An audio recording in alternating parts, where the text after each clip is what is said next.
வந்தது தெரியும் போவது எங்கே வாசல் நமக்கே தெரியாது.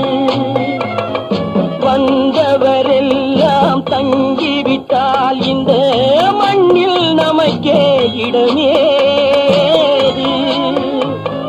வாழ்க்கை என்பது வியாபாரம், வரும் ஜனனம் என்பது வரவாகும், அதில் மரணம் என்பது செலவாகும். போனால் போகட்டும் போடா, போனால் போகட்டும் போடா. இந்த பூமியில் நிலையாய் வாழ்ந்தவர் யாரடா? போனால் போகட்டும் போடா.